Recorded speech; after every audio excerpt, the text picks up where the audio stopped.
Bharatiya Janata party जो सनातन की बात करती है, जो गाय की बात करती है, जो पर्यावरण की बात करती है, आज उनकी कथनी और करने के अंदर जो अंतर है, जो उनका दोगलापन है, उसको हम दिखाएंगे।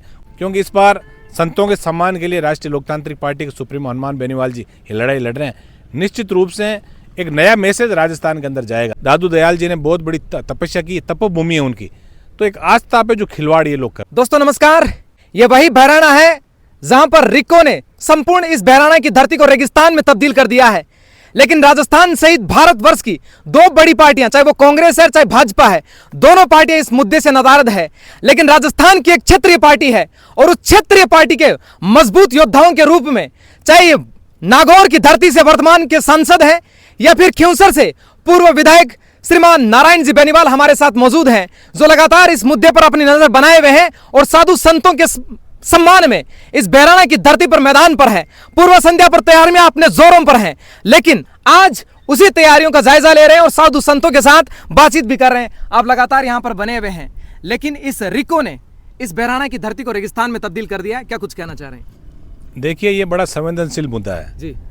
हम कोई खाली भाषण से या बातों से ही सब कुछ समझे, ये भी नहीं हो सकता। मैं आपके जो कैमरामैन है, एक बार ही कहूँगा, इस पूरे इलाके को दिखाएं जी सर, कि किस तरह प्रकृति के साथ ये लोग छेड़छाड़ कर रहे हैं। जी। अभी मैं दिखाऊंगा कि इन्होंने जो अपनी जो रिपोर्ट बनाई उसके अंदर ये लिखा गया झाड़ियों के अलावा कुछ नहीं है। बिल्कुल। जबकि आप देखिए 50-50 फीट ऊंचे जो पेड़ हैं, जी सर, इस इलाके में सारे पेड़ इन्होंने ख़त्म कर दिए। हजारों पेड़ और खेजड़ियाँ जो है वो ख़त्म करके इसके ऊपर ही जमींदोज कर दी। और इसके अलावा यहाँ कम से कम मैं 2 दिन से यहाँ हूँ, 2,500 से 3,000 राष्ट्रीय पक्षी मोर जी सर, और दूसरे जो वन्य जीव जो हैं वो इस आशा और उम्मीद के साथ, क्योंकि अब देखिए प्रकृति का जिस तरह से दोहन हो रहा है, जिस तरह प्रकृति को ख़त्म किया जा रहा है, उस हिसाब से धीरे धीरे ये भी कहीं ना कहीं एक जगह केंद्रित हो रहे हैं। ये पशु पक्षी भी इस आश्रम के आसपास मोर और दूसरे जो पशु पक्षी है वो इस भाव से आते हैं कि कहीं ना कहीं हमें चुगा डालेंगे, कोई हमें अनाज डालेंगे। तो इन सब जानवरों की भी बहुत बड़ी तादाद में इन्होंने हत्या की। और ये सिर्फ कोई उद्योग लगाने की बात नहीं है, ये सिर्फ और सिर्फ यहाँ कुछ नेताओं की, कुछ IAS ऑफिसर्स की बहुत बढ़िया उन्होंने लैंड बैंक बना रखा है। उनकी कीमतें कैसे बढ़े, इन तमाम चीज़ों को लेके और ये यहाँ उद्योग स्थापित करना चाहते हैं। हम कोई विकास के खिलाफ नहीं, लेकिन आप यहाँ चूँकि दादू दयाल जी ने बहुत बड़ी तपस्या की, तपोभूमि है उनकी, तो एक आस्था पे जो खिलवाड़ ये लोग कर रहे हैं, हमारी आस्था के साथ ही खिलवाड़ कर रहे हैं।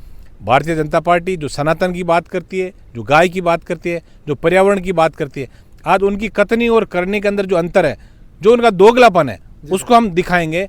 और कल बहुत बड़ी तादाद में दादू दयाल जी के साथ साथ दूसरे जो संप्रदाय हैं उनके अनुयायी भी जुटेंगे। और राजस्थान प्रदेश से किसान और नौजवान राष्ट्रीय लोकतांत्रिक पार्टी के बड़ी तादाद में जुटेंगे, क्योंकि इस बार संतों के सम्मान के लिए राष्ट्रीय लोकतांत्रिक पार्टी के सुप्रीमो हनुमान बेनीवाल जी ये लड़ाई लड़ रहे हैं।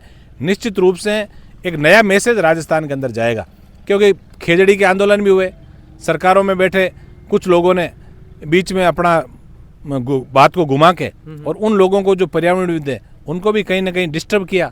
वो खेजड़ियाँ भी लोग काट रहे हैं, ये काम कानून बनाएंगे और ये करेंगे, अभी तक कुछ नहीं किया, खेजड़ियाँ कट रही है, सोलर के प्लांट लग रहे हैं। लेकिन दुर्भाग्य इस बात का है कि जो सनातन की बात करने वाली भारतीय जनता पार्टी, जिसकी जड़ें सनातन और गाय के नाम पे इन्होंने लोगों को गुमराह करके, युवाओं का रोजगार छीन के, और आज ये पार्टी डबल इंजन की सरकार की बात कर रही है, वही भारतीय जनता पार्टी सनातन, साधु और गाय को भूल गई।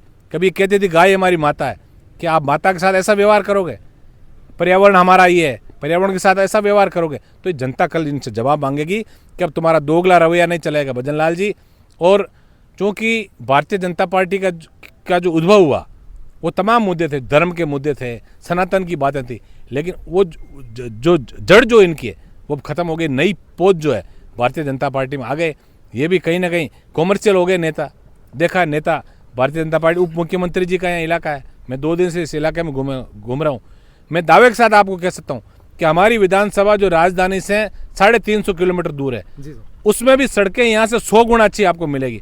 आप यहाँ वहाँ भी भ्रमण करके लोगों को दिखाएं, तो झूठे वादों से आप लोगों को कितने दिन बरगड़ाने का प्रयास करोगे। सर, कांग्रेस भी जो है इस मुद्दे से नाराज अपने आप को उसने कर लिया, भाजपा तो पहले से ही थी, लेकिन अब कांग्रेस भी मैदान में नजर नहीं आ रही है। देखिए, कांग्रेस तो आराम से सो रही है ना कि लोग भारतीय जनता पार्टी से नाराज हो जाएंगे, वोट अपने आप हमें देंगे, लेकिन अब इनको ये पता नहीं है कि यहाँ तीसरी क्षेत्रीय पार्टी जो रात और दिन युवाओं और किसानों के साथ संघर्ष कर रही है, और इस बार यहाँ का किसान और नौजवान बहुत आशा भरी दृष्टि से हनुमान बेनीवाल जी की तरफ देख रहे हैं। इस बार बहुत बड़े परिवर्तन 2028 के अंदर मिलेंगे।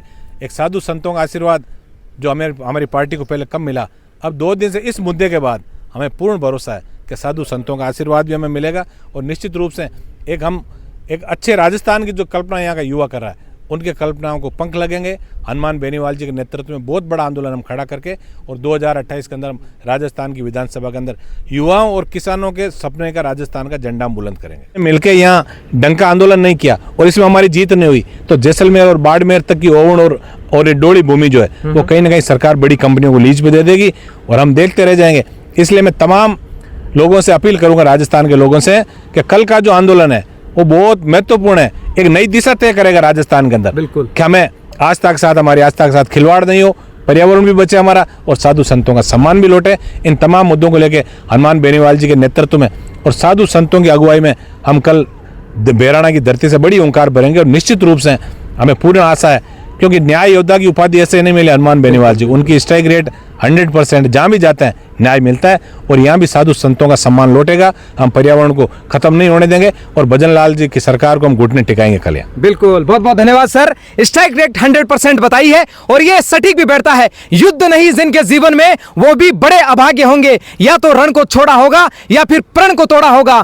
कल यहाँ से जो जन सैलाब उमड़ेगा, न सिर्फ राजस्थान बल्कि पूरे भारतवर्ष में एक मैसेज जाएगा कि कोई है जो साधु संतों के सम्मान में मैदान पर आकर डट चुका है। अब बने हुए मीडिया प्रेजेंस, जनमत राजस्थान। जय हिंद, जय भारत। बहुत बहुत धन्यवाद।